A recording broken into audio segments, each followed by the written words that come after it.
welcome back to my show. In today's episode, I have a really special guest with me today. She was on NBC's The Voice for the blind auditions. And yeah, let's hear her story and see what she has to say. Hi, Domenica. How are you today? I'm great. How are you? I'm awesome. So, please introduce yourself and maybe talk about your journey onto The Voice. Yeah. Well, again, my name is Domenica. I'm currently 24. I'm originally from Miami, Florida. I currently live in Nashville, Tennessee, and The Voice has been a dream of mine. I think since I was I've been auditioning for The Voice actually since I was 16, 17 years old. So a good chunk of my life. I was a junior in high school and I, just decided I was like, you know what? I don't want to be a bedroom singer. I want to go out there and put myself out there. And the first shows that I ever started auditioning for were for The Voice. I went to those cattle calls, like your open calls. And the first time I ever did it was in Philly. And I got a call back the very first time I did it. And did the process there. Unfortunately, I didn't make it onto the actual show then. And so then I tried for the next season, kind of was in the same spot again. And then I reached my senior year of high school and I was like, you know what?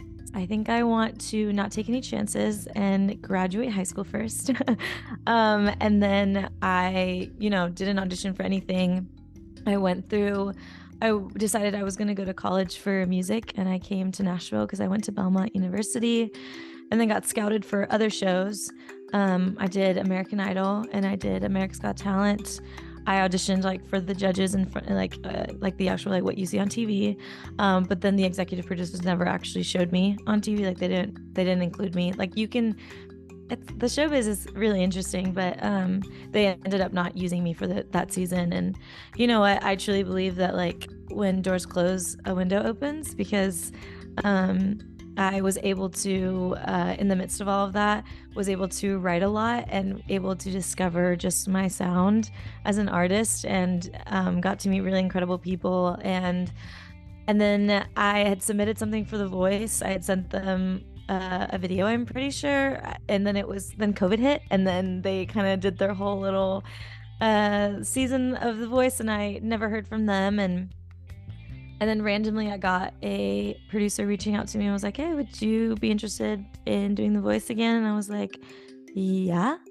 And kind of just went from there. And I found out that they were going to send me to LA, and I was like, oh my gosh. So it took 6 years, but I am just so grateful for the opportunity that I got to be with season 23. I got to meet some just incredible people. The cast that's blessed, that has had a chair turn or two or three or four. They are just the kindest people, and I am so excited for them and everyone who works there, the crew. Every single human being that is a part of The Voice is angelic and a gift, and I was so blessed by their genuine kindness and support and everything. And I wish that I could just thank them all personally by name, but yeah, I'm feeling super grateful and super excited, and I hope to come back sometime.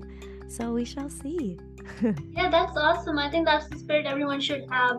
Absolutely. I mean, it's not the end of the world. There's still Oh, going no. as you said, you've done American Idol and America's Got Talent. It kind of surprises me though that your talent has not been put on TV, especially since you did do it in front of them. Yeah, It's oh my strange. gosh. I think it's happened with thank you. I think it might just not be you. I think they do that with others too. Not sure I mean, why. I think it's just the concept of reality TV. They're looking for something specific, and I think that they know that people are talented and know that they're gifted, but I think it all has to do with timing. And I think that there's a specific timing for everyone's kind of purpose to be shown, and I truly believe that my timing is coming, and I really do see these opportunities as just a glimpse of what God has set apart for me. And it is the greatest gift to just to get a little taste of it and be like, I know that this is not it. There's so much more to come, and it might not be exactly the way that I have dreamt for it to be, but it's gonna be so amazing. And I trust that. So Definitely, yeah. I think that the whole idea of even being shown on media, on TV, that's a huge thing. And Oh, like, for sure. I don't think I would have found you without that, because I think I watch The Voice on a regular basis, so I kind of saw your performance, right? So I think it just like means like getting the exposure. So like they're like a bunch of people, like literally like half the world, or I don't know, I'm just putting a random numbers out here, but a lot of people watch The Voice. So even if like For sure. one person clicks, because I know like the show producers of other shows watch The Voice too, because I've seen like on YouTube they follow each other, right? Yeah. So I think that like that connection could actually, like, I know there's this show called the Songwriter Land or something like that. Songwriters, so there's other things out there. And I think just like the exposure is important. Oh, absolutely. I think even from besides the business side of that exposure, I think for me, when I found out that they were going to air my audition and that they were going to do like the full, like include my story and everything, I was like, you know what? If this is an opportunity to be able to share what my family and I went through with my brother and his like hospital, his cancer story, and the surviving of that, excuse me, and just like how like impactful that story is, and his testimony behind all of that. I'm like, if that is just an opportunity to share that with the world, to give some glimpse of hope, that even in the midst of so much sickness and darkness, that there is that hope, and that to be a doorway to like have conversations about what that hope is. And for me, like, obviously that's my faith. And I don't know, I just like, I think that I remember praying and being like, if this is just an opportunity for me to talk about my life and my journey and how I got here, like, please let this happen. Because I think it's very easy to think, oh my gosh, since I didn't get a chair turn, I failed, you know? And I think that that's due to how society levels success. But I think being up there and being on that stage is such a success story in itself, because it is terrifying. I think sometimes I try not to look at comments, because people can be really, really nice and people can be really, really mean. And I'm like, oh my gosh, like, I would love for you to go up there and try to do that. Like, even if you have the most beautiful voice ever, like, it's scary. Like, it's scary to be up in front of all those people with those cameras, like everything. It's like a moment of like, you've dreamt this your whole life, and it's either you make it or you break it. And breaking doesn't mean weakness or doesn't mean failure. It just means like, hey, like you get back up and you try again if that's what you want to do. And yeah, I think it's a little silly when people are just like, oh, it's like, why didn't you just get your nerves out of the way? And I'm like, well, it's a little scary. Yeah, I mean, I think you make a really good point. I think just dreaming about something and then finally doing it, especially on a big stage, it's not like you're performing in like a small area. It's like a proper Right. stage with a bunch of people looking at you. And I Yeah. think like I looked really carefully at The Voice. I know The Voice sometimes on the YouTube channel they put up clips, and I saw your clip as well. And I think there was like this part where it seemed like Kelly was going to press a button and she was like pretty and like in those subtitle things. Mm-hmm. So it's like a very narrow one. It's really close. But I think Yeah. like if you try out again, maybe like I know like Blake Shelton, I think, was saying that you'd be a good fit for Niall. So I think you could have a chance for him. Oh my gosh. Just like, okay, so side note, I am one of the biggest directioners out there. And we didn't know, like, when America found out, like the world found out that Niall and Chance were going to be the two coaches that we didn't like, that were the two new coaches that were coming for this season. We were surprised as well. Like, we didn't know going into the season, like, who were going to be the coaches. And I literally remember years ago dreaming of being on the stage and saying, oh my gosh, like, it would be insane if someone from One Direction was a coach on The Voice and I got to be on that season. Like, no joke. And I always thought, I was like, if it was anyone, I really do think it would be Niall. And when I found out that it was Niall Horan, I was like, oh my gosh, like, what? This is the craziest thing ever. But even just like the interaction that I had with him, I think I blacked out when all of that happened, just because I was like, whoa, what the heck? Like, what just happened? Out of like excitement and like, oh my gosh, like, I've dreamt of this moment, you know? And I remember bits and pieces of obviously what the coaches had said, and all of them like were the kindest people ever. They were so encouraging and so supportive, and obviously were saying like, you should come back, like you need to come back, give this another shot next year. And Niall, when I was watching on TV, I was like, oh my gosh, what? He like said that to me. Like, I don't remember. I mean, I do remember, but like, I don't remember like as crisp as he was talking to me. I was like, oh my gosh, like this is so wild to me, because like he doesn't know. I mean, I did tell him that I was such a big fan of his, but like he doesn't know how big of a fan like I have been. Like I have a One Direction t-shirt in my closet that I wear to bed, you know? And then obviously with Blake like saying, that was so sweet of him, for him to be like, you need to come back and I'm gonna call Niall to make sure that you joined his team. And I'm like, what? Like, even if he doesn't do that, like the fact that he said that to me, I'm like, don't say that to me, Blake. Like, don't. Yeah, definitely. I think like this being like Blake's last season, he was using that a lot. I know like before his team got full, I think if his team may not have been full, he may have like pressed his button. Because I think it's also like if your team is full, then you can't turn, something like that. If your teams are full, like there's no. And at that point, like I have no idea. Like when you go up there, like you don't know who is what and like all this, like who has teams full or whatever. You just have the opportunity to have a blind audition, which is crazy. But yeah, they were all just so sweet. And yeah, I mean, I really hope, I have no idea. But I really hope that sometime next year, maybe I can go back if that is in my path, you know, or if other doors open. I'm just gonna use this time and like do things like this. Like I love talking to people and sharing my journey and my journey of songwriting as well, and like putting things out. And that's what I'm really, really excited about, is like, okay, now that I've had this little bit of an exposure, some people may recognize my name, because I don't think that there's another Domenica Coka out there, and give me a chance to like really show myself and show my craft, and hopefully people give it a listen. So yeah, definitely. I think your music is awesome. I've heard a few songs of yours, and I think it's important to just like keep doing what you're doing. I mean, songwriting, singing, I mean, like doing it over and over, it's just gonna build it more. And as you said earlier, you're 24, so you still have like the rest of your life to figure things out. Yeah. Like, and that's coming from me, who's like, I'm like 9 years younger. Aww. Like, yay. How old are you?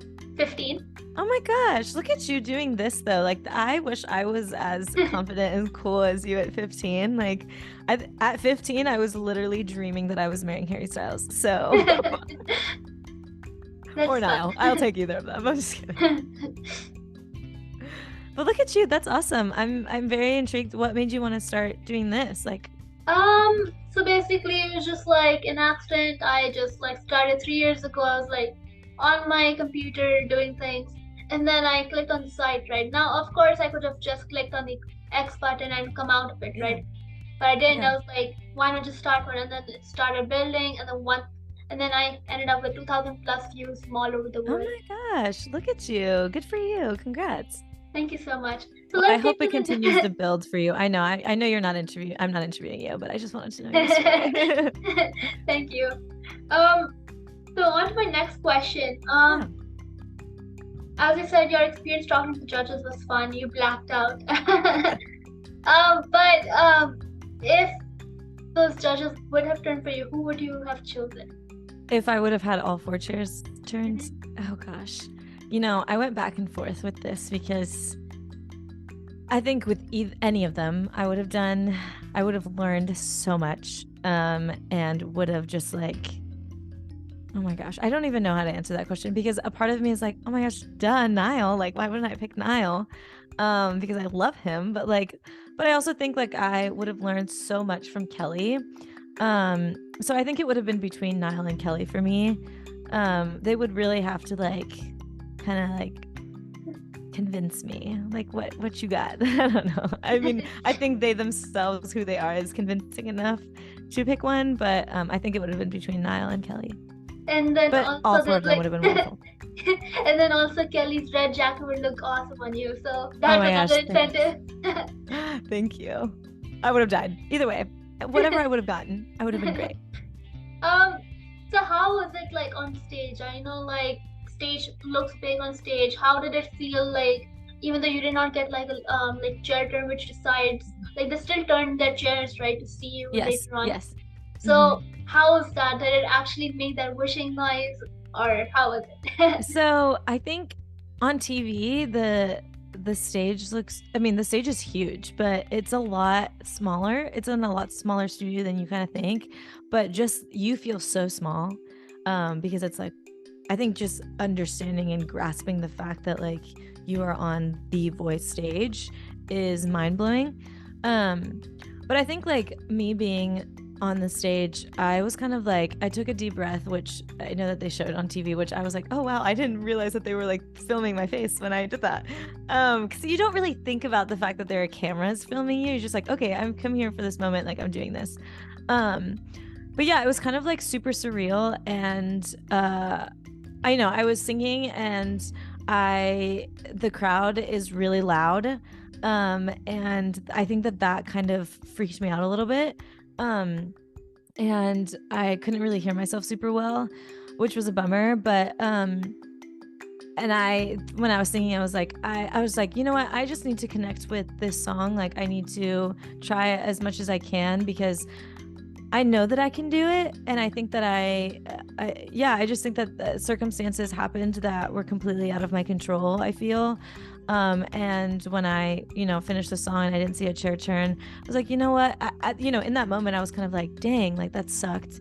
But at the same time, I was like, okay, like being here is a dream come true, and being here is a success in itself. And like, whoa, like I got to do this, and now I'm gonna have the opportunity to talk to people who have like influenced my life.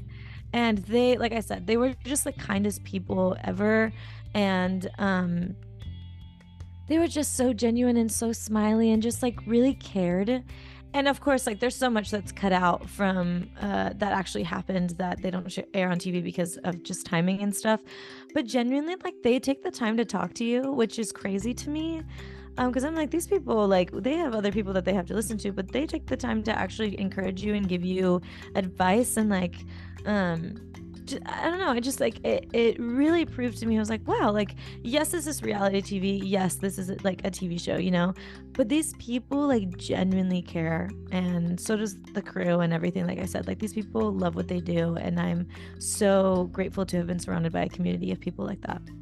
For sure. I think like it's just like normally like some shows they do not really give you any feedback, they just be like no, and then like leave you. And I think just getting that critical feedback, I think, helps a lot. I mean, I've not been on the show. I'm still working on that. I auditioned for the second season, and I got cut in the first round itself. But I think it's a hard show. Yeah, it is very hard. As you said, it's super competitive. You've been trying for like a long time. Yes. So I think it's like not a quick, simple process. It's like just like ongoing, just keep going. Yes. People say that American Idol is easier, but I think like all shows are just hard in general because of their complexity and what they're wanting from you. Yeah, I don't think that there's, from my experience being on The Voice was more difficult, just because like I think it just happened to be that way. I don't think it's because the show is more selective or whatever. But I think my experiences with each reality TV that I've done has been so unique and so special, and has had its ups and downs, but it doesn't take away from what I learned and what I took from it, so I think that I would never be someone to be like, oh yeah, like don't do this show because it's harder or whatever. It's like, no, I think it's so uniquely up to each person, but I do think that like I think that if you get to experience all three of them, like you'll find one that you probably like enjoy the process more, just just like due to your personal way that you are. I don't know, but I've loved every single journey that I've done, because again, it happens to just be a part of my story. Like that's just how it was supposed to be for me.